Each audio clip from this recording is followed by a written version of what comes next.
Stroke can occur when a poor blood flow to the brain results in cell death. It is the number 5 cause of death in America and the leading cause of disability. There are 2 types of stroke: ischemic, caused by narrowing or blockage in the arteries which leads to the brain, and hemorrhagic, caused by reduced blood flow. When the blood vessel that carries nutrients to the brain is ruptured by a clot or blocked, a part of the brain can't get blood and oxygen that it needs to function, and that consequently leads to cell death. The brain is a complex organ that controls numerous functions in the body, so when a stroke occurs and there is reduced blood flow to a certain part of the brain, some part or parts of the body that the affected part of the brain controls are not able to function properly. Identifying the symptoms of stroke is very important in order to prevent the condition or get medical help on time so as to minimize the brain damage.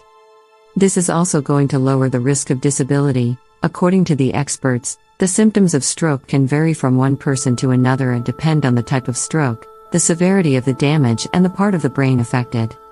However, all stroke symptoms have one thing in common: they always occur suddenly. Here are the most common symptoms of the condition: complete or partial paralysis, numbness in the left arm, leg, or left side of the face, trouble speaking and understanding other people speaking, losing consciousness often, trouble seeing on one or both eyes, hiccups, dizziness, breathing problems, pain, epileptic attacks, hallucinations, personality changes. Make sure you get yourself checked with your doctor if you experience any of the above symptoms.